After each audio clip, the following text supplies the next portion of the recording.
Inquire all those questions you've always wanted to know.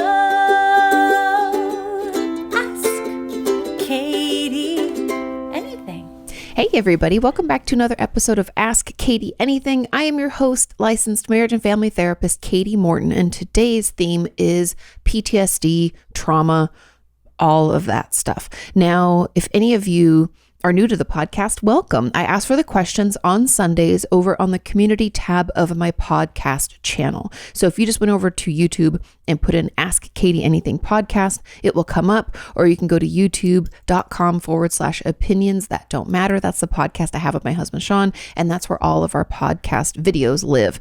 And on the community tab on Sundays, I'm varying the time that I ask for the questions because everybody's in a different time zone. So hopefully it works for you. And really quick, before we jump into them, we are now going to do these themed type podcasts once a month. And then the other 3 podcasts each month will be just varied questions. I think that got like 57% of the vote. And so if you didn't know, on the community tab, I polled you guys to let me know what you would prefer. And most of you said that you liked it this way. So we're going to do it this way for a while. We can always change it. I'm open to your feedback. I try to listen as much as possible. So let me know if you would prefer it to be another way. Without further ado, let's get into the first question. This question says, "Hi, Kati. What are some healthy things to do immediately after a traumatic event occurs, hours after, days after, to process the memory and prevent symptoms of PTSD?" And I thought this was a great question. There are 2 add-ons to it. One of the add-ons says, what are some things that you can do when you get re-traumatized? I'm always just told to do self-care, but that doesn't help. And the final add-on said, great question. Basically, is there something like a mental health first aid protocol? All great questions. Now, immediately following a traumatic event, it's actually best for us to talk through it as much as we can. And I know for a lot of people, you're like, but it's like overwhelming in the moment. And like, I don't even know if I'm remembering it correctly. It actually doesn't matter. It's in the consistent or, drawn out freeze state when we kind of just feel overwhelmed. We don't know what to say or do, so we do nothing. It's in that freeze state that we find PTSD gets worse, and in the kind of stuffing down and ignoring the trauma where our symptoms start to build. And so the first aid protocol, or the mental health go-to when a trauma happens in the hours or days after, is we want to talk it through. I actually find, and this is in my experience, I'd love to hear yours, I actually find my patients who've been involved in an event where they had to talk to, say, fireman, police officer, or even maybe a therapist right away, right? Like if you were involved in something that had some kind of legal ramification, there's oftentimes a lot of like first responders there to talk with us. Now, the people who had to do that talking were almost like forced to, or had to relay what they saw or did or things like that. It was actually better for them longer term versus the people who didn't have to do that. And that, again, that's been my experience with my patients. And so that's really what we go to as far as other colleagues of mine and myself, and the research I did for my book, Traumatized. Talking it out as soon as possible is best. And I've even heard from some of you who are already doing trauma work, and then unfortunately were involved in another traumatic experience. You said that because you were already in trauma therapy, to talk it out right away nipped it in the bud, essentially didn't turn into, because an important component of all of this is to know that we can be traumatized and not develop PTSD. Just being traumatized does not mean we're going to have PTSD. PTSD is a mental illness born out of trauma that goes untreated. So therefore, if we're able to talk it out and process it through quickly, we could potentially, not develop it, like circumvent the PTSD diagnosis because we worked through it as quickly as we could. And again, there's no rush on this. I'm not saying you have to work through it right away. I'm just saying that, working on it quickly after a trauma means that the symptoms at the very least would be lesser than they would if we didn't. And then someone else in the comments had a great resource or a great example of what their therapist told them to do along with talking it out. They told them to watch some kind of like mindless television before they go to bed so that the trauma flashbacks that come in the form of nightmares don't haunt them at night and they can sleep better, and don't want the trauma to be the last thing in their brain, right? Don't want this event to keep showing up in your nightmares. And I thought that was a good idea. I think there's a place for processing each and every day. And there also needs to be a place for distractions. Distractions are coping skills, but they don't help us move forward. They just help us not deal with it all the time, because we can't process through something 100% of our day, right? That's exhausting. And so we're going to need some of those healthy distractions. Healthy distractions are things like watching a mindless TV show, organizing a part of our home, playing with our pet. Roxy's asleep here on the floor, snoring away. I don't know, doing our laundry, calling a friend, painting our nails, going for a walk. There can be a lot of different things we can do that distract us from what's going on. And I think there's a place for both process-based and distraction-based things in our days when we're doing this work. And I think that's a great resource to watch something that's more lighthearted before bed so that our brain doesn't automatically go to that memory. And then, okay, the question about what are some things you can do when you get re-traumatized, it's actually the same protocol. I know that can sound very simplistic and you're like, but re-traumatization can feel different. When it comes to trauma, period, if it's re-traumatized, if it's complex PTSD, if it's childhood trauma, adult trauma, it doesn't really matter. It might matter when it comes to your specific therapeutic process, like what you need and what kind of treatment works best for you, and the work that your therapist will do with you can differ. But overall, talking it out quickly, even if we're re-traumatized, talking it out quickly. Also, if we were re-traumatized by something that our therapist did or someone in our life did, it's important to tell them that happened and explain why or what it was, and ask that they don't do that again. We have to let people know, right? We can't expect them to know already. We can't expect them to read our minds. We're going to have to express to them that was hurtful, and we don't want them doing it anymore. Wow, she is really snoring along here. I hope you can hear her because it's hilarious. She's really dreaming. Her feet are going and everything. Okay, let's move on to question number 2. That question says, "Hi, Kati. Do you have any advice on how to deal with anger and doubting your own emotions as a result of childhood abuse and gaslighting?" It's a great question. "I grew up walking on eggshells around my sister, who was very impulsive and mean, and I was also emotionally abused by my grandmother. I held deep in myself all anger and hurt, as my emotions were always dismissed. I've always heard that I'm overreacting, or I'm too sensitive." Oh, I hate that. "Or worse, that I'm imagining all of this, or that I'm lying. As a result, I have difficulty expressing anger in a healthy way. I take it inwards, ignore, but it comes back so strong that I explode. I used to think that I'm experiencing panic attacks. That's how intense my repressed anger is. I have trouble talking my anger and hurt through, and am very easily gaslighted. And then it hurts even more because I'm the one apologizing, and I feel like I let myself down all over again. I'm so sorry. I feel so lost. What can I do to help myself with anger expression so I stop people taking advantage of me? Thank you for everything you do. I love your podcast. It's been a great resource to me." I'm so glad. This is a great question, and I think this is one that, even I personally relate to. Anger was always like a scary emotion. It felt very out of control and very hurtful, and I hated it. And so I would ignore it. Also, my family, just not that you guys need to know a lot about me, but my family never really fought a lot or expressed anger at all. And so to me, it wasn't that the anger was everywhere, so I avoided it. It was that I didn't even know what it was. Nobody ever fought in front of me. Not that parents should fight in front of their kids, but there should be healthy discussion, and people can get angry, and parents should discuss I got angry, and anger is okay sometimes. It tells me something. We should have those conversations with our children to help them build emotional intelligence. I didn't have any of those, so I essentially never knew what healthy anger looked like. And so, okay. Into this question, how do I deal with anger and doubting emotions as a result of childhood abuse and gaslighting? Now, a lot of this is going to be done in therapy, and we're going to have to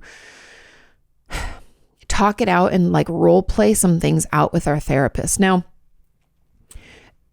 we're going to need, first of all, tell your therapist everything you've just told me, because there's going to need to be a lot of validation and pushback against your urge to minimize and invalidate, because you just said you've always been told you overreact, you're too sensitive. It's going to be hard for you to trust your emotions. Like you said, you doubt them.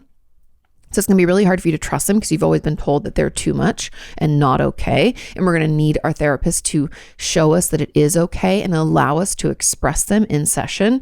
And that's where the role playing could come in. I know it sounds kind of woo-woo. It can feel a little woo-woo, But trust me when I tell you, it's easier to act it out in session first before we take it out into the world.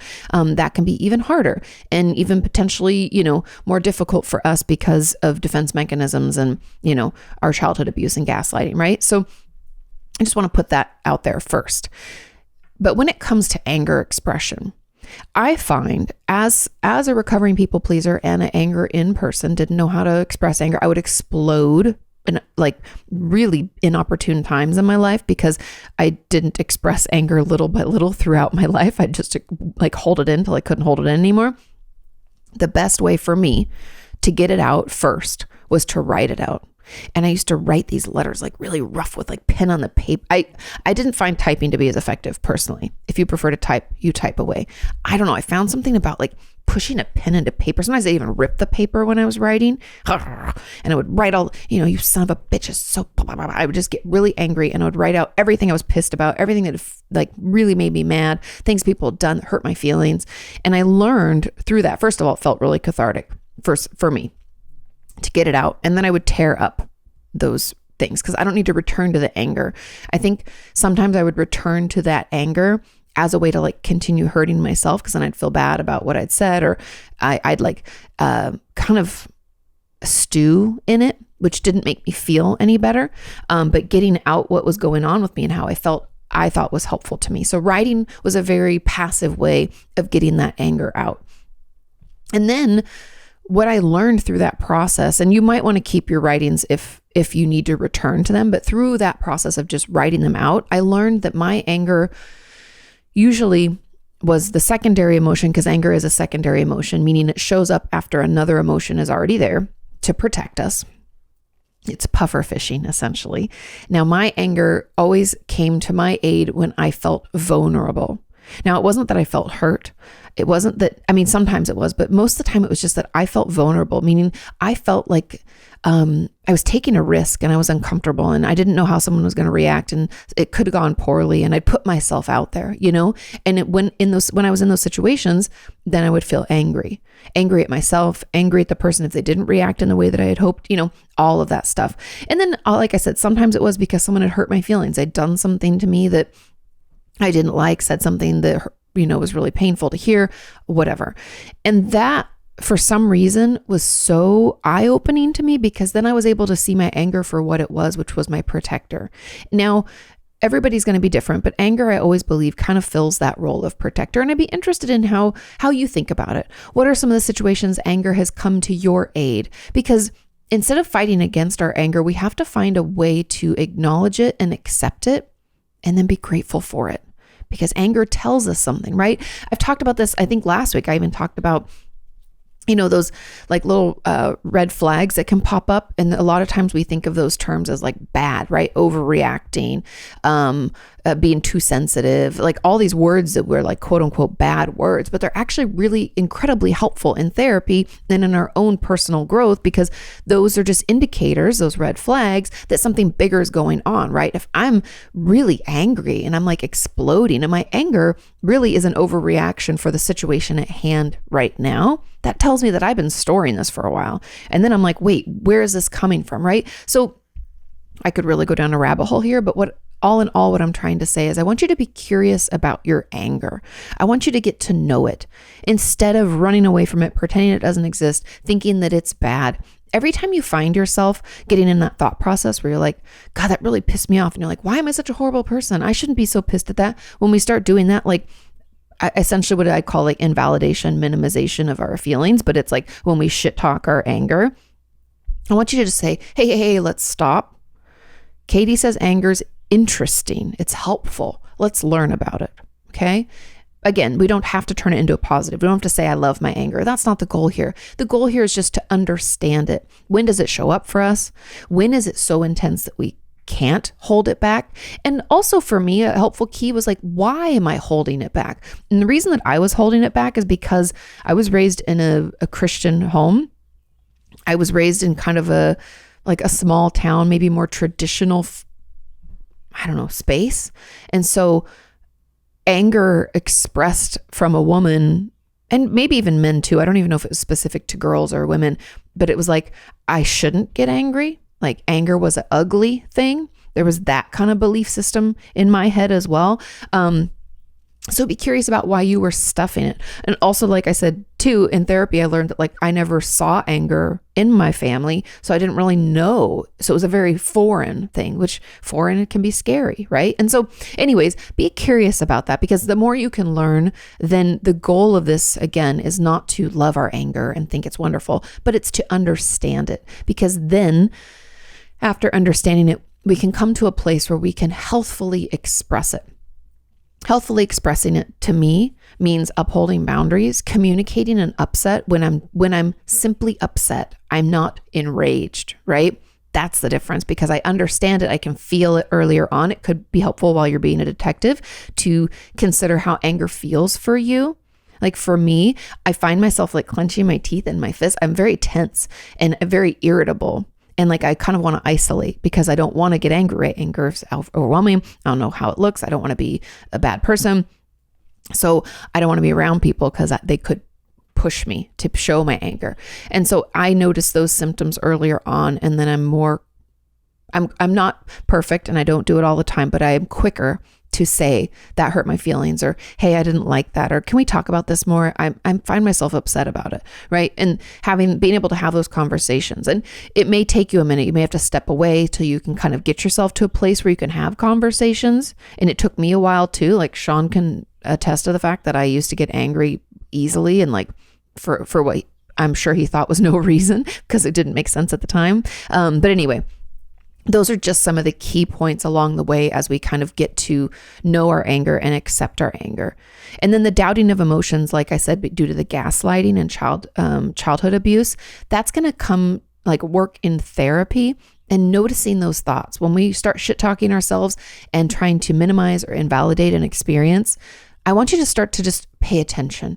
Notice when that's happening. And again, going back to some things I've talked about over the years is like bridge statements and using some more neutral statements to negate that, like, this isn't right. I don't have any right to feel this way. I'm being too sensitive. I'm overreacting. This isn't that big of a deal, blah, blah, blah, blah, blah. Whatever kind of spiral we get caught in, I want you to start to notice it as early on as you can when you're having those thoughts about it, when you're doubting yourself and your emotions. And instead of thinking you have to accept them, that might be the long-term goal. For right now, my goal for you would be more to get to a place where you're like, yes, I'm having this, and I'm open to the possibility that it has a reason. It's here. It has a purpose, right? Emotions don't just come out of nowhere. And that would be kind of my goal, kind of in that middle space where we don't have to love it, but I don't want you fighting it either. Now, there's a comment on this that said, as an add-on, how do clients learn how to feel their emotions? My therapist gave me the feelings wheel techniques and other methods, but I still can't imagine having to sit with emotions because it's easier to repress them and operate without them. And in regards to trauma therapy, this makes it harder because I just have to freeze. I have a freeze response and can't even respond to specific questions around my trauma. Sometimes I dissociate, and other times I can't even physically talk, even though I am present in the room. What is a better way to manage emotions if they can't even be managed through therapy? Easier way, look in the past and consider those emotions. Current emotions can be overwhelming, especially if we're super sensitive because we're working on our trauma. When we're doing trauma work, we can feel very reactive already. And so our defense mechanisms are on high alert, and we are just stuffing things down as fast as they pop up because it can feel like we've opened Pandora's box and it's overwhelming. So be compassionate with yourself. You're doing the best you can. Sometimes it's helpful to look back yesterday. It might need more distance, maybe last week, maybe last year, maybe 5 years ago. A time when we felt like we kind of exploded, or we can identify that we had an emotional reaction. Doesn't matter what it is. You might not even know what it is. Can we identify that time? And can we use the feelings wheel to identify a couple of the feelings that might have been going on at that point? And then I'd like you to describe them to yourself or to your therapist or to both, how it felt in your body. Like I talked about anger, like clenching my teeth and my fists and my muscles and just feeling very tense. How did that emotion feel for you, whatever it is that you thought you experienced? Was it exhaustion? Was it like excitement? Was it nervousness where like your palms were sweaty? You felt like your heart was racing? Like, tell me about it. And we'll start in those past experiences and we'll try to slowly move closer. You don't have to right away get to today, an acknowledgement of our emotions. That might take a while. but that's okay. We're still learning about ourselves and our emotional experience. And I find that putting that kind of distance or separation between it can allow us to dig in a little bit more so that we don't feel so disconnected and want to dysregulated, want to dissociate, things like that. Because I feel like it's just too close to you right now. And that's okay. We're going to take our time. We'll try it that way and see how it goes. And let your therapist know that you can't do this right now. Say it's too much. So can I do some emotions, from a few weeks ago so I can learn about it that way? Let them know, because it's okay for it to be too much. Everyone's trauma experience and trauma healing process is going to be different. And that's okay. There's another comment on this that said, yes, this. How do you express anger in a healthy way? I find I'm angry all the time and so badly just want to punch something, but I keep it all in so as to not hurt others. And then we end up hurting ourselves, right? I was always taught as a kid when angry, to calm down. I was overreacting or being disrespectful. So I learned to hide my anger. Just like I talked about, getting in touch with it, being curious about it. When it comes to expressing it, the writing was helpful for me. Starting off with people that we're really close to, maybe writing some things out that we want to say to someone and role playing it with our therapist. Just like I talked about earlier, those are all healthy ways to kind of tiptoe into the anger realm without feeling like it's just going to run us over and hurt other people, or we put it inside and hurt ourselves. Okay. Now there was a final add-on. It said, is it really anger, or is that a secondary emotion? It's always a secondary emotion. My therapist believes that there are other emotions that are bringing on the anger, but that is the only one that I can recognize. So as part of dealing with anger, digging deeper to find out that primary emotion, yes. But you don't have to do it right away. Like I said, writing was really helpful for me because I found that anger kept showing up in these certain situations. And when I was able to tap into those situations, again, these were past, right? It was easier for me because there was distance. It already had happened. But I could dig back in there and I could say, it was because I felt threatened, because I felt hurt, because I felt any number of things, right? You have to see, again, the past might be easier, but the goal is to understand our anger and when it shows up, because that tells us the primary emotion is actually what's important. The anger is just like this red flag that it's easier to identify because it can be big and it can be loud, whereas the real underlying primary emotion might be something like, I felt discouraged, and that's not as loud. We might not notice that emotion as quickly, and it might be really hard for us to identify it. But anger, we feel it. We can identify it. And so just being curious, getting to know your anger will lead you to that primary emotion. And there's usually a few of them it's kind of like a pattern. So look for those patterns and take your time with it. And again, I think the historical experiences will be easier to dig into deeper without being triggered, overwhelmed, or wanting to dissociate. Okay, let's move on to question number 3. Question number 3 says, hey, Kati, I hope this isn't off topic. It's not. Is it normal to feel very anxious about sexual intimacy if nothing bad ever happened to you? Ever since I was a child, 5 years old, I was very sexual. My earliest memory of sexuality and masturbation is me being alone in my room and role playing that someone would tie me down and hold me in place while tickling me down there. I always had such weird fantasies or daydreams of someone torturing me, even in a non-sexual way. I was never sexually abused, but I am so ashamed and feel that this is not normal. Now that I'm older, I'm very scared of intimacy and I panic when even thinking about someone touching me in a sexual way. And I'm very anxious when talking to my therapist about intimacy, which could all be due to social anxiety, which I have been diagnosed with maybe. I still feel sexual attraction, mostly towards older men, and like the idea of them seeing me as an innocent young girl. I feel so different and alone with this, and I don't know why I am this way. Please help, and thank you so much for all you've done so far. Of course. And there's some comments on top of this. I think there's just one comment. Now, masturbation as a child and curiosity of children, showing each other private parts and things like that. That's all normal. It's a normal part of development because children do have hormones and we are developing and things feel good and we're curious.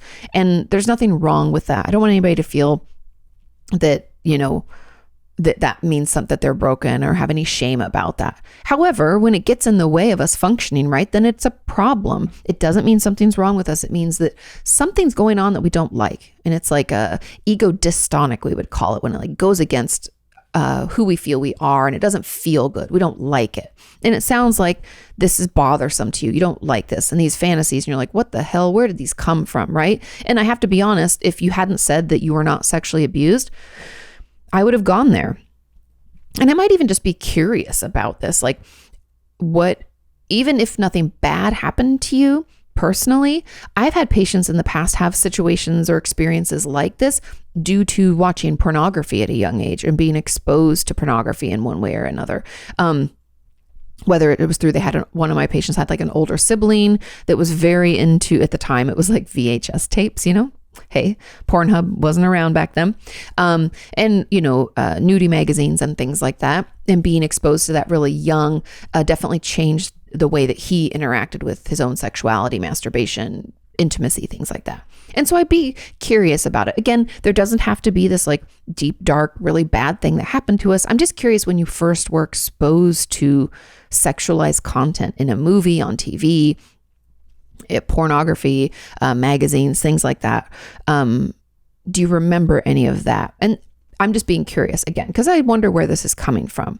Now, it's interesting that you said now that you're older, you're very scared of intimacy. It sounds like there's a lot of judgment and shame built into the way that you used to want to interact as a kid and the things that you would do. And so now you feel like it's all off limits and it's all bad. And there might be some journaling or some chatting with your therapist about like your beliefs about sex and intimacy and like what you think about it.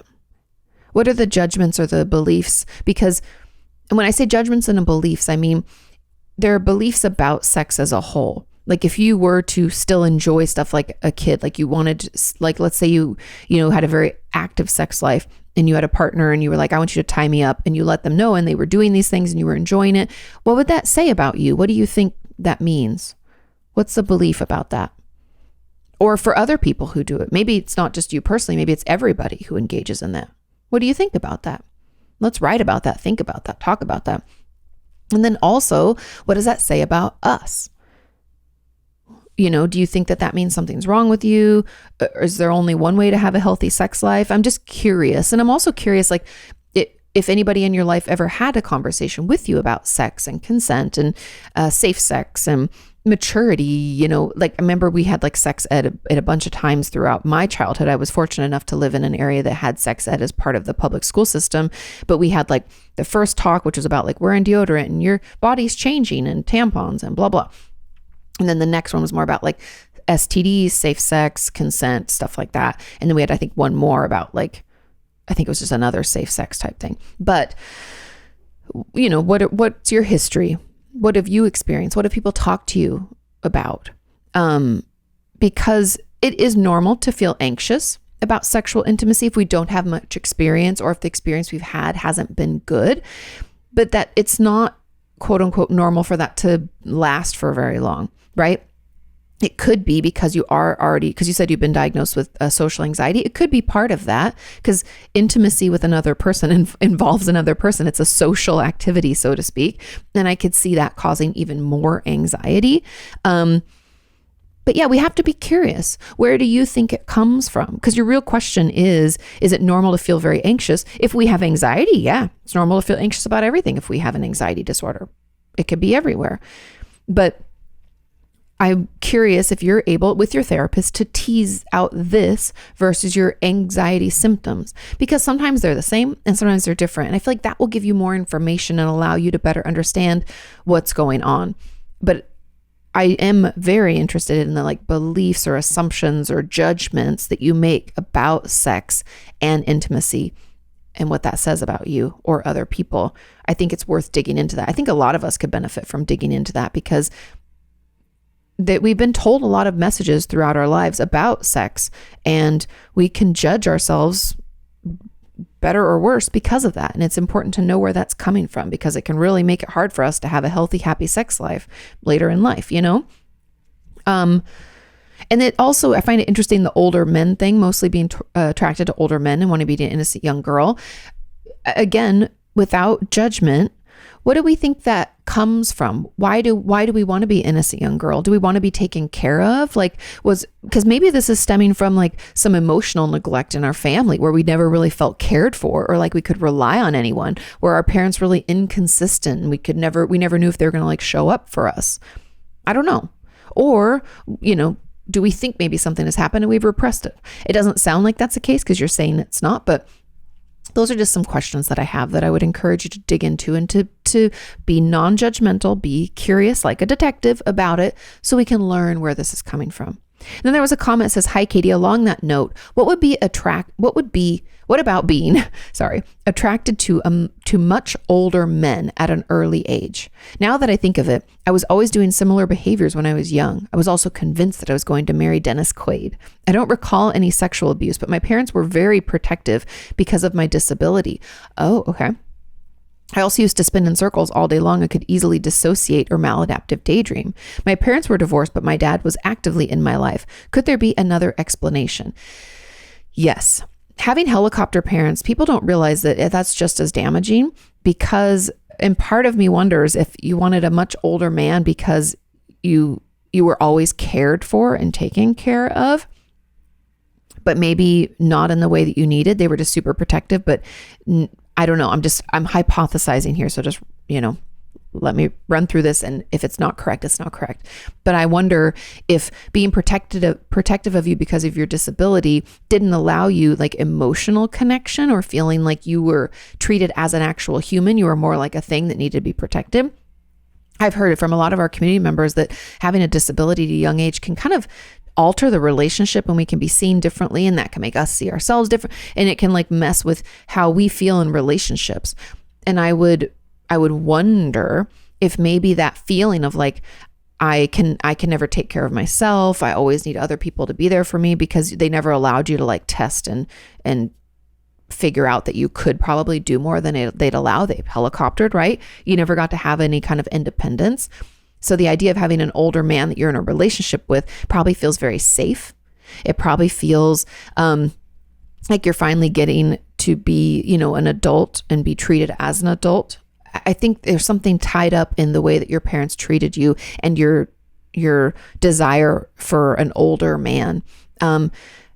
Also, if they were very protective, you might not have been able to engage in relationships with kids your own age, and that can hinder our ability to see people our own age as potential partners. If we were mostly around adults, then that's the only people we tend to be able to relate to. Does this make sense? I hope this makes sense. Sometimes I think I get too in the the weeds of therapeutic brain and how I think about things. But I think them being overprotective was a form of abuse. And I don't mean this as like your parents abused just as horrible. Abuse is abuse. And the fact that you never got to form your own independence, and I don't know the level of your disability, but there's always a component of independence that is important, whether it's teaching you how to do certain things for yourself if you're able, again, depending on your level of ability, but having you be able to do certain things on your own and letting you try, I think is really key. And the thing with parents is they have a tough time letting children fail or hurt themselves or fall, like have a hard time. But that's all important in our development, regardless of disability or not, right? We need to be able to challenge ourselves and try and fail, because then we kind of learn our boundaries and our limitations, and we feel like we know because we've tried it. It's different than someone telling us, which is kind of like goes back to that old adage of like, why can't you just learn from my mistakes? Because they're not mine, and so they're not real. And I know that this can be hard for parents, and I know that parents want nothing bad to happen to their children. And I'm not saying we should let bad things happen. I'm just saying you should let your child try things. Like if they're wheelchair bound, can we try letting them push themselves out and get into bed on their own, or getting themselves onto the toilet? Can we work on that? Can that be something that we let them try? Can we put tape towels to the edges so they don't bonk anything and potentially hurt them? What can we do to make it as safe as possible while still allowing them to get some form of independence? Anyways, the fact that you dissociate and maladaptive daydream tells me that was abusive and was harmful for you, and you've definitely having some trauma responses there. And so that could be why, again, like if we felt traumatized, having a much older man could be a protective figure. But I guess you'd have to tell me, you'd have to be curious about like, what does an older man mean for you? Is it protective? Is it that we want to be taken care of? Or is it an old pattern because our parents always took care of us, so we want to make sure we have somebody else to take care of? Like, where do we think this is coming from? Be curious, again, not judgmental. See what comes up for you. I think I think the answer's in there somewhere. Okay, let's move on to question number 4. This question says, "Hi, Kati. I hope you're doing well. I am. Is it normal for me to hate my inner child who prevents me from doing inner child work?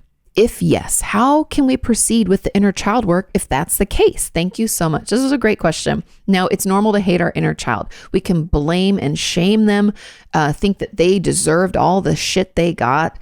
You know how I talked about earlier how we can stuff that anger in? Trauma is anger in. The shame, the guilt, the embarrassment, all of that is anger inward because we don't have anywhere else to put it. We don't know what else to do with it. So we stuff it deep inside and we blame ourselves. And because it happened to us when we were whatever age, we blame that age of ourselves. And we're like, you went back. Like, I can't tell you how many of my patients and members of our community have told me, but I got abused and then I went back. Obviously, it's my fault. We think that a lot. In which case, I listen. If you were my patient in my office, I listen, I understand, and then I ask some questions. Like, did you feel like you had an option between going and not? A lot of times we didn't. It was the babysitter, it was who was taking care of us, or we had to go home. Where were we going to go? Did they scare you or make you think you couldn't tell someone?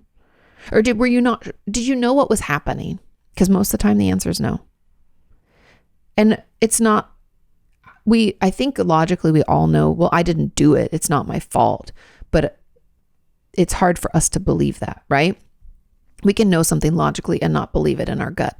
And so asking ourselves some of those questions and being curious about that, what happened to us and why we hate, instead of feeling like we have to love our inner child, we need to nurture him or her, and we need to like talk to them and it needs to be okay. What if instead we just get curious about this hate that we feel and where it's coming from and what is it that we blame or shame them for? What did this inner child do that we're so upset about? Let's be curious about that, because in there is our answer and actually part of our healing process as we kind of untangle this trauma story that we've told ourselves, right? Because like I've said before in the past is like when we're children, we work really hard to make sense of our world. It's part of our development. Right? We're looking out to make sense of things, to put things into place, to be like, okay, so this is why this happens, right? Because a lot of things are new. We don't understand how everything works. We're doing our best. We're like little sponges. And so when something doesn't make sense and there's no way we can look at it or change it to try to make it to make sense, we assume we must have done something to make that happen. This doesn't make sense. So I must have. Okay, so I did something that caused this, right? We always place ourselves because we understand ourselves the best. So when we're kids, we have a trauma story, something that has taken place and harmed us. Doesn't make sense. Why would someone who's supposed to love us and care for us harm us? Doesn't make sense. I must have done something to cause it, right? That's the story we tell. We've been telling ourselves a story for maybe 20, 30 years.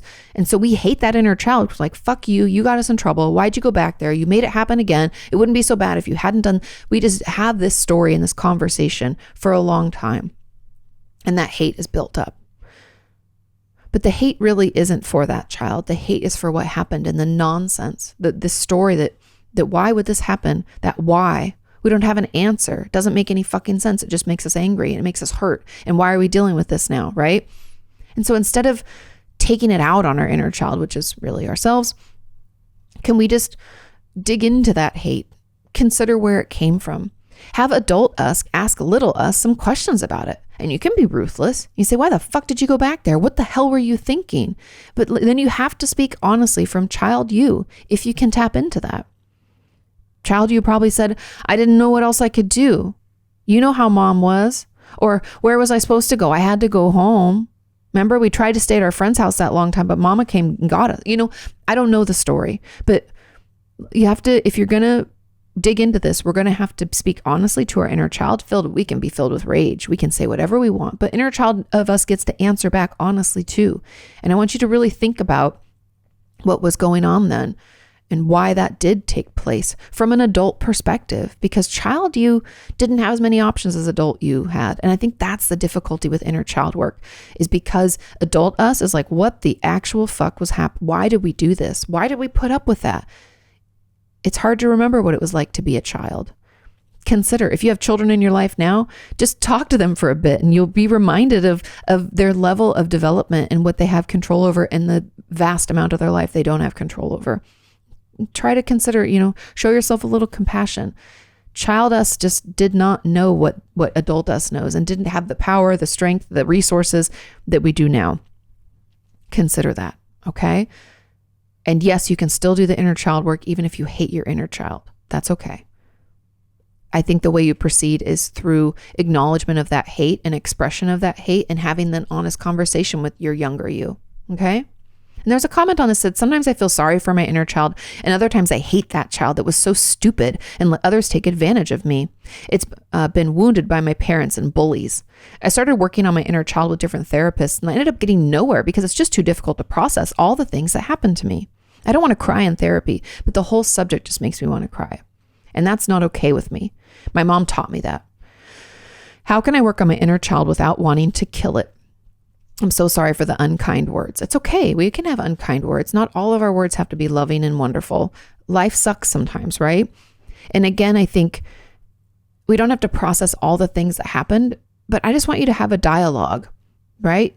When you feel like your inner child is stupid, can you say, what were you thinking? Why were you being so stupid?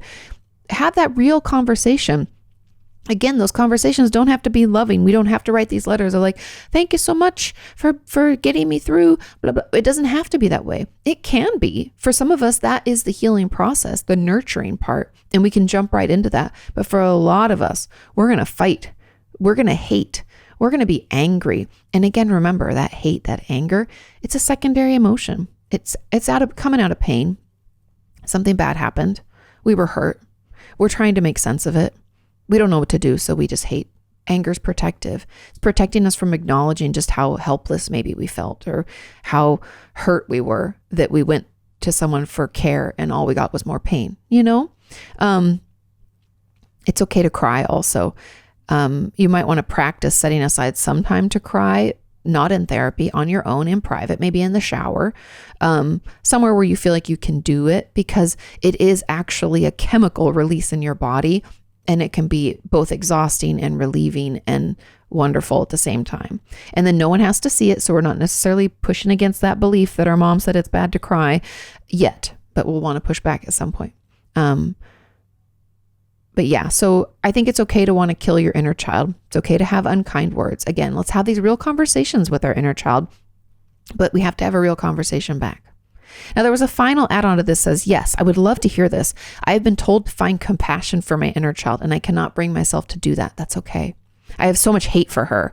I know she was helpless, but I still can't stop myself from feeling like she should have done something. How can you connect and feel compassion when all you feel is anger and hurt? It's okay to feel anger and hurt. I think, again, it's like going back to the beginning of this podcast where we're talking about I think it was question number 2 about anger. How do we deal with our anger? We have to get to know it. We can't just ignore it. It sounds like we're kind of ignoring it. We're like ignoring the inner child work, or not ignoring, but pushing back against, getting defensive, shutting down because it feels overwhelming or it feels a little scary. So let's just be curious about that. And let's have these real conversations with our inner child. It doesn't have to be loving and compassionate yet. The goal is to get there. But for right now, we can hate and say shitty things and ask her, what the fuck were you thinking? Why'd you put us in that situation? Do you know the pain I'm still dealing with? Oh, well, say whatever you need to say. Get it out. What does younger you have to say to that? It's okay to have those difficult conversations. It's honestly kind of a fun role play to express some healthy anger and to feel that anger. I feel it in my throat. Even as I pretended to get worked up, like reading through, I could feel it here. Where do you feel it when you get worked up? Notice that. It's helpful. And anger's protective. What's it protecting you from? Have those conversations. Inner child work, maybe, and I'm putting together a workshop, and there is a component in there where I talk about how it can be so nasty and mean. I promise to keep talking about it this way, because I think so often we think it's going to be this beautiful, loving conversation, and it could be, but it might not be, and that's okay. Okay, just keep talking, having real conversations, it will get better. Okay, let's move on to question number 5. Question number 5 says, "Hey, Kati, I have a trauma anniversary coming up soon. I'm starting to feel myself slide into a dark place of PTSD. I feel like my stomach is constantly turning and reminds me of what happened. It's been 10 years, and I'm frustrated with myself for feeling this way. How can I stop letting a day in history, an hour in history, really, create a whole annual trauma season for me? I'm not having a good time." The truth about anniversaries, trauma anniversaries, is some people they affect deeply and some people they don't affect at all. And there's no judgment around how it affects you. Okay. But for this person, it's a deeply affecting thing. And what I would encourage you to do, since we know when it is to plan ahead. I have tons of patients and members of our community who struggle just like you. And my advice is always the same. We have to set up a safety plan and a distraction plan. Now, only you know how long of a tail you need. Now, as an example, I had a patient back in the day, and this, you'll see how this relates. She had a trauma anniversary, but it didn't cause her to slip into PTSD. It caused her to slip into mania. And we knew when it happened, it was usually like June. Sometimes it was like mid to late June. With the work of her psychiatrist, we would increase her medication during that time. I would see her extra during that period. And then we'd go out and we had this whole plan of things she would do at home, people she would connect with, distractions. She wouldn't go anywhere. We'd make sure she was home because she used to try to take vacations and then it would end up just being terrible. And so whatever we need to prepare ahead, let's do that. Does that mean we need a safety plan? Does that mean we need a distraction plan? Are there people in our lives we can set up times to hang out with them and see people? Can we set up more sessions with our therapist? What can we do to get us through this period? And then once we're out of the time frame, because that's really all we can do, is we can just manage through it. I know it sucks. It's just one of those things we have to get through. Can't go around it, can't go under it, can't go over it. We got to go through it. And we want to prepare so that it's lesser and lesser and lesser. So each year it affects us less and less. Okay. And we can get you there. But after we get through this chunk, after the trauma anniversary is passed and we start to kind of feel more like ourselves, I want you to dig into why this is affecting you as much as it is. And be curious, not judgmental. Work with your therapist. What is it about that time that is so triggering? Why do we allow it to affect us like that? Are there other things that we could do? Do we feel like if we don't get upset about it and have slip into a dark place of PTSD that it didn't really happen? Does it feel invalidating in some way if we don't react, or minimizing if we don't fall apart? Be curious about your reaction, because that tells us a lot. Again, remember, it's like these red flags. I'm reacting to this. Why? What happened? Why? It's not just the trauma anniversary. It's something about our belief about it and what it means each and every year as it passes. And I think there's some kind of something in there about validation and, making sure we're not minimizing, or it could even be a part of us that thinks if we get over it, then we don't have any right to be upset anymore. We don't have any right to struggle and need therapy. What's the belief system? Where's this coming from? Because in there is actually our answer and our healing to get us out. But again, we don't have to do this right now. Right now, we just have to get through. We need to survive. We need to distract. We need support to push us through. And then let's be curious about it, because I'm always suspicious about things like this. If it gets worse and worse, what is it? Or if it just continues, what is it? Or what would it mean if we didn't do this? What would that say? Let's be curious about that and let me know what you find out. Now, there was a comment on this, says, how do we stop remembering things that happen to us on or around special dates such as birthdays? Now, we can dig into it just like I said. I don't think we need to forget. I don't think the goal is ever just to forget. We can still remember things that happened. It's just all about the reaction. I have people in my family who always remember the day that my dad died. And I have to be honest, I'm fortunate, I guess, that the anniversary isn't what gets me. It'll just be random. But my aunt will reach out and text me and it's okay to remember. I don't think there's any harm in the remembering. The harm can come in the emotional upset it can stir up in us if it's impacting us every year for a chunk of time and, it's detrimental to our functioning, our mental health. That's when it's a problem. And again, going back to kind of what I said is digging into what it would mean if you wouldn't react this way, or why do we think it's so triggering? Is there more work to do in therapy? there's a lot to unpack there, and it's okay. Just be curious, not judgmental about your process and why this comes up for you and what it is about the dates that you find so triggering or so upsetting. And again, I'm always suspicious. I always think it has something to do with us either feeling like if we don't fall apart, then we don't have a right to feel bad otherwise, or that it would mean that it wasn't as big of a deal. But that might not be true for you. So you let me know. Is there something else in there? Leave it in the comments. Let's move on to question number 6. And this says, "Hi, Kati. Is it possible to help yourself remember the details of a traumatic event that has been blocked from your memory? My dad died when I was 5, and I've spent my whole life trying to piece together my memories from that night. I grew up being told that he died in a car accident, but recently I learned that he actually killed himself after believing he beat his girlfriend to death in front of me." Wow. I'm so sorry. I feel like I can't begin to process and work through this trauma until I know every detail of what happened, but I just can't seem to remember everything that 5-year-old me saw. Also, if it's not possible to bring the memories back, how do I begin to process all this new information when it still feels like there's so many missing pieces? Thanks for everything you do. First of all, I'm so sorry you went through that. Man, unfortunately, it's around the age of 5 that we start to form long-term memories. We might have a couple from like when we were even younger and we're like, oh, I remember this one thing or one time or this little, I don't know, almost like a couple of images, right? From when we were little. But it's not until around the age of 5 that we form long-term memories. So these memories may not exist for us. And honestly, my thought about this when I read this question first off was like, there's going to be a lot of grieving. Not only grieving for the loss of your dad, grieving for the loss of those memories and the fact that and it was such a traumatic event in our life and it has like forever shaped our life potentially. It's okay to be angry. It's okay to be disappointed and frustrated and sad and all of those things. But I want you to know that you don't actually have to remember every detail in order to process it. And you might find a little bit more efficacy in therapies like EMDR, where you talk through or you try to take them back to that place. Since you have like these spotty bits, you said there's missing pieces, but there's probably something there. Can we take them back and process that through? That might be helpful since you don't have to recall every detail. You can piece together things from things other people tell you, but again, it won't be from your perspective. And I don't know if that is important for you, but I know in the trauma therapy process, it's all about what you feel, what's important for you and how much information you feel you need to work through it. Now, part of me wonders, and I'm just being curious here, part of me wonders if we think, like, I guess I'm curious as to why you feel you need all of the memory.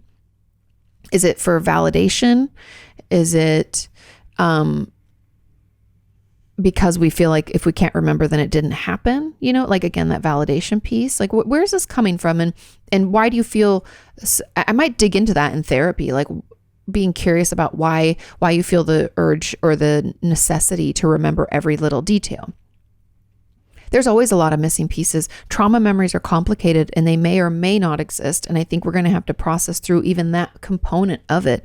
But more importantly, I feel like the trauma therapy should focus on like how it's affecting you today and the ways that you respond to life or react to things or whatever, and how we think it stems from that and digging into that.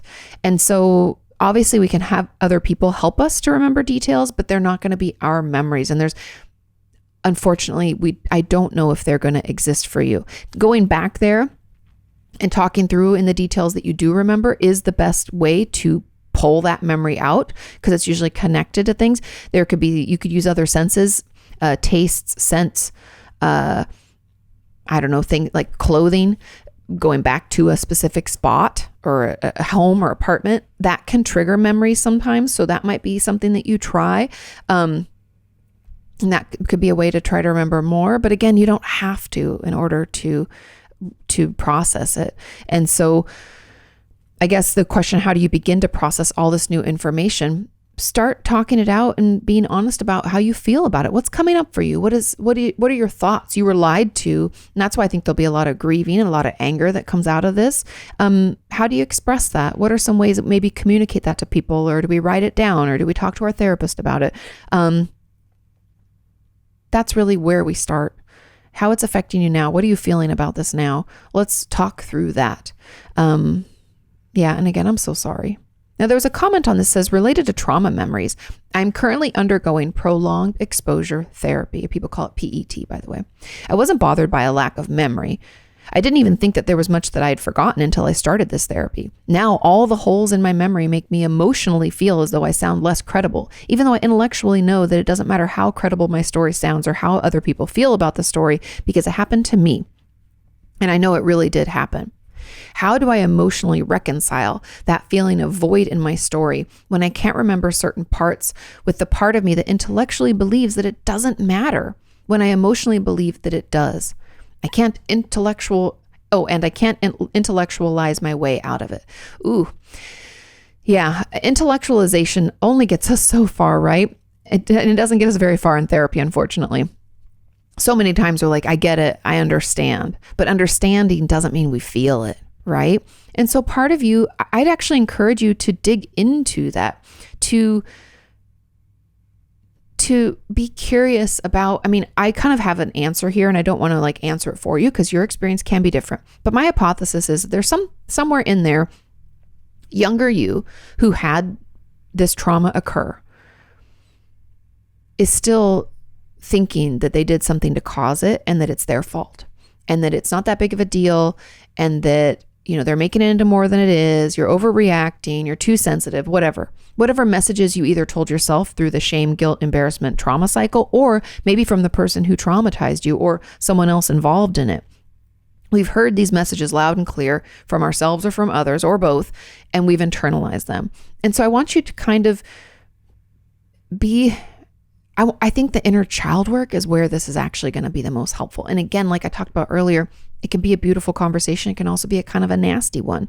And I might encourage you to, instead of worrying about accepting that you don't have all these memories or not accepting or whatever, how about instead we start having conversations with that younger us and why don't you fucking remember? You have one job just to remember these things. And now there's these holes. And now I don't even think this happened. I think you're making it into a bigger deal than it is, right? And we can go back and forth. I think that in that conversation, we can uncover a lot. We can learn about probably why intellectualization is one of our go-tos. It's probably the way that we survived. Also, why we struggle so much to emotionally accept things. It's probably that disconnection is why we turned to intellectualization. Again, it saved us, right? Emotions are too dangerous. Intellectualization to the rescue. Disconnection.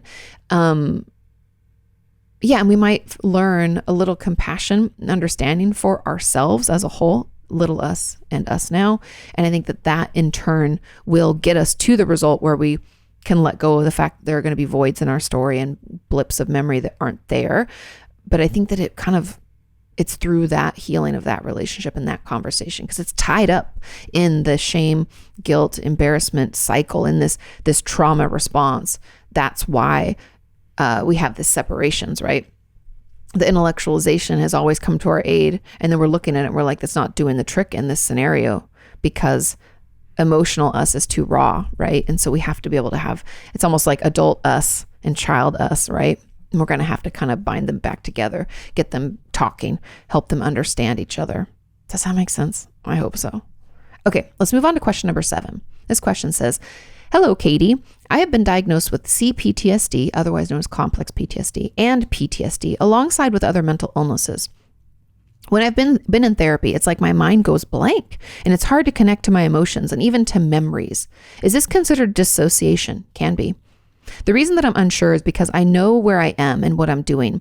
I still feel present, but mentally it's like I'm walking around in a derelict building with a huge corridor with a lot of rooms. This sounds like dissociation. The only thing is you open the door and there's nothing behind it, or it's an empty room. You then check the door and it's exactly the same, and the cycle goes on. It's like metaphorically I'm running around all these rooms wanting and needing something but not being able to find it. I love that analogy. It's like, not even, it's an analogy, but it's like, it's so vivid and palpable, right? You can like feel it's tangible. So good. So I wanted to share that. I thought this was a great question and we can dig into it a little bit, but I just also, excuse me, always comes in twos. It's also just a great visualization. I wonder if I'm going to have allergies now that I'm in Texas. Let's hope not. Okay. Never had them. Knock on wood. Okay. Yes, this is dissociation. Everybody experiences it differently. That's why I loved this like analogy, because it's just, it's how my friend, I don't know if you guys remember, my friend Joanna talked about her experience when she was like extremely overwhelmed. It was in burnout. She talked about it. It was a symptom of burnout. She talked about how she was walking down this corridor at work and she's like, I've been to this clinic like a million times and I knew exactly where I was going, but I like missed the door. I normally go in and like walk down a corridor. And she was like, where am I? What's happened? Like she had no idea where she was going. And I immediately thought of her story when you said this, because when she was telling me that, I was like, that's dissociation. Like you're maxed out to the point where your brain pulled the ripcord. And really the reason this is happening is it's just too much. It's too overwhelming.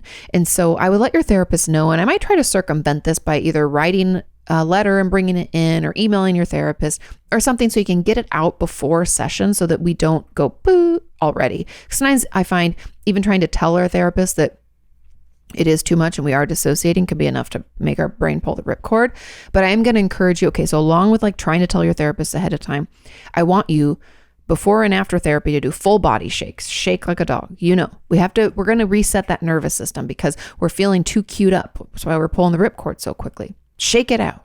And I want you to do things ahead of time to calm your system. Maybe it's like low stimulation. Maybe there's no music in the car on a drive, or maybe it's calming music. Maybe we don't talk to somebody or we talk to someone who's soothing. Whichever way it goes for you. I want you to do what's best for you.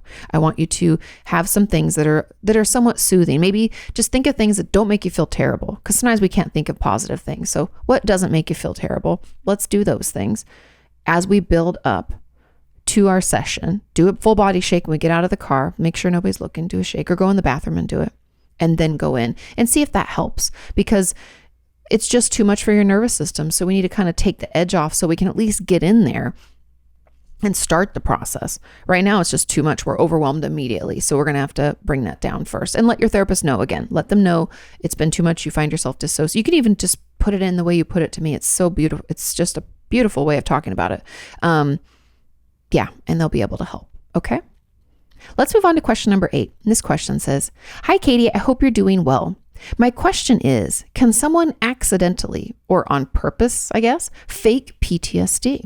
I have been consistently diagnosed with PTSD for over 10 years, and despite constantly denying that I have trauma, I think people are assuming that I just forget the quote unquote event or something because I do have a terrible memory. But are there other things that can make it look like I have PTSD when I don't?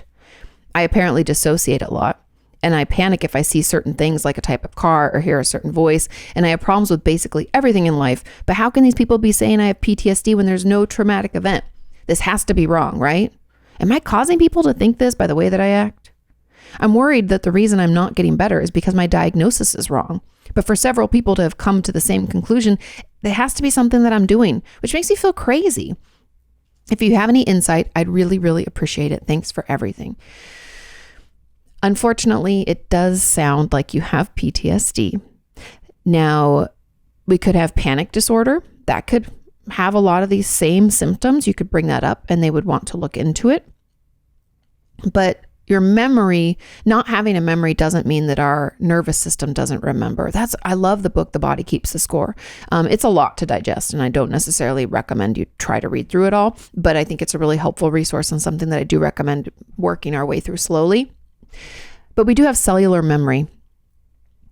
Trauma memories really mess with us because we can't recall them, and it can be blips. We might have total blackout for years of our lives. No matter how hard we work, those memories just won't come back. Like Alexa had said, when we're dissociated, often our brain can't make any memory. So it's like the memories don't exist, which can be fucking horrible, right? It's so invalidating and helps with that minimization, that shame, guilt, embarrassment cycle we get caught in. But I'm here to tell you that what you're experiencing looks and sounds like PTSD. And you know the old saying, like if it looks like a duck and quacks like a duck, it's a duck. I assume it's PTSD. And just because we don't have memory of an event doesn't mean an event didn't take place. And if it's helpful, you could ask people in your life that were around you at the time, to when we think that event happened, if there's anybody who can help fill in the blanks, that can be helpful sometimes too. I talk about this in my book, Traumatized, like what do you do if you don't have memory or if your memory is really spotty?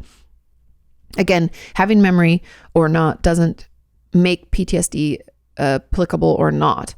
It's the symptoms that we're looking for, and it looks like PTSD. I guess someone could potentially try to fake it, but why would you want to do that to yourself? Just consider for a second, be honest with me. Think of how it's affected you and the ways it's impacted your life. Why would you want that? Any idea? You wouldn't, because you wouldn't fake it, because people don't fake mental illnesses like that. People can fake being sick. That's called, what is it called? I forget when people fake being sick. Munchausen syndrome. And there's also Munchausen by proxy. Anyway, we don't need to get into that. But to me, it sounds like PTSD.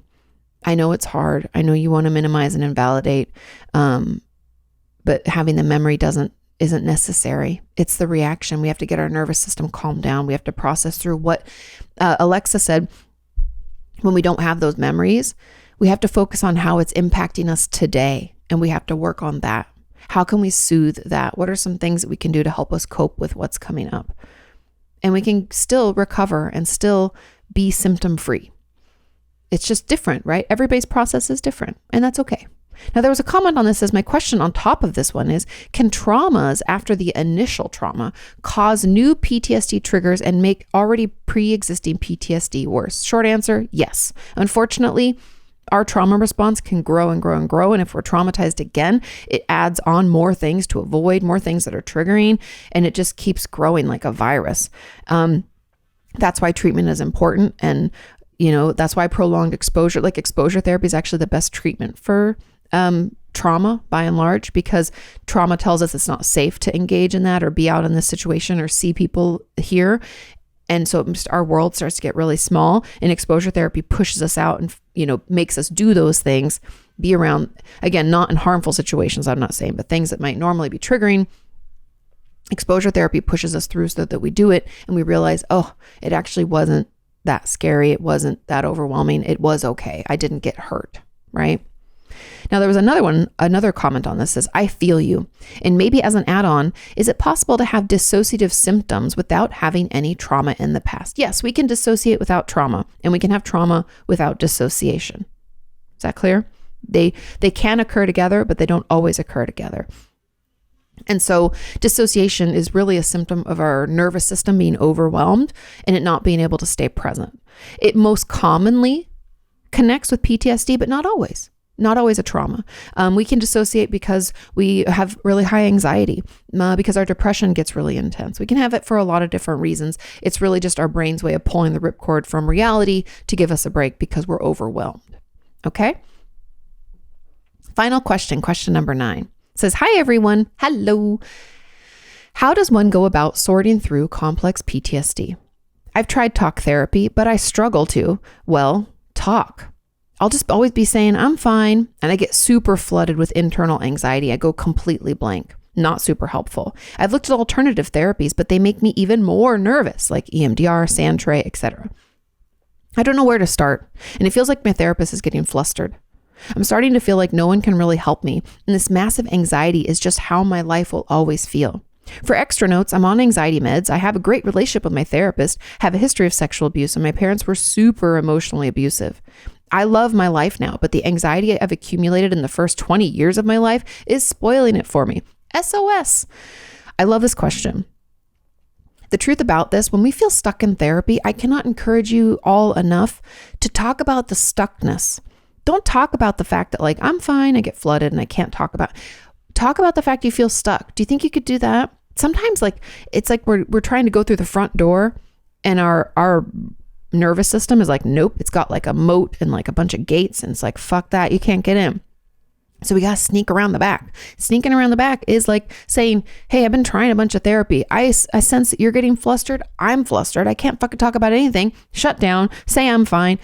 Can we do that? Do you think you could get that out or even write this out and give it to your therapist? Because sometimes talking about the process in therapy isn't as emotionally charged as talking about the real thing.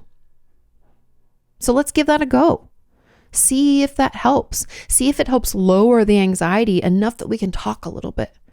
And in some situations with my patients, I've had them write on notebooks and hand it to me and hand it back, and we talk that way. If you think you can write instead of say it verbally, that might be an option as well. We're going to have to try to find a way to sneak in, right? Because that front door is locked up and we are very shut down, and it's protective. It's okay. It might even be helpful for you personally on your own to think about or journal about like why we shut down. Why is it so protective? What are we afraid could happen in therapy? Just be curious about this anxiety and this shutdown. Why is it happening? Why is it making this so hard? It's so frustrating. Why do we think it's happening like this? When did it start? What makes it worse? Has it come up in other parts of my life? I'm sure, it has. But being curious about that process instead of the real ish that we need to talk about can sometimes allow us to get there. Okay? Now, there was a comment on this. It says, to add to this, I can't talk to my therapist either. I don't think it's a him problem though, because I struggle with most people. Could there be something else wrong with me? And that's why. It's like my brain shuts off and I go right into my shell like a turtle. I want to move forward, but I'm stuck because I can't open up. Again, it's okay. This is incredibly common. That's why therapists are supposed to be very calming, soothing. We hold space for you, meaning we want you to know that you can dump all your shit and we can handle it. It's okay. That's why our offices are usually like cool, soft, muted colors. There's a lot that we do to try to be unassuming and non-combative and calming so that you feel safe to share. All that being said, a lot of people still don't feel safe to share because we've never shared before. So again, it's okay. Talk to your therapist about it. Tell them that you just keep shutting down. You don't know why. That it's a defense mechanism, but it's pissing you off. And let's just talk about that. Again, if the door is shut, we don't need to keep trying to bang through it, right? Let's pivot to the side. Let's consider asking them about, talking about this and finding another way in. Because I will tell you, in my experience, there's always another way in. Okay? Thank you all so much for listening and watching. Please review this podcast. Please share. It's so incredibly helpful. You have no idea. Thank you for sending in your questions. Again, we're going back to 1 themed podcast per month and 3 just mixed bag. So keep your questions coming. They're always wonderful and great. And thank you for sharing your own thoughts and answering each other's questions. It's lovely and beautiful. I love seeing it every week. Take care of yourselves, and I'll see you next Thursday. Bye. You can ask her about your therapist or vent about your work. You can ask her about your self-esteem or why your feelings hurt. You can ask her why breakups suck or why you've hit a plateau. Inquire all those questions you've always wanted to know.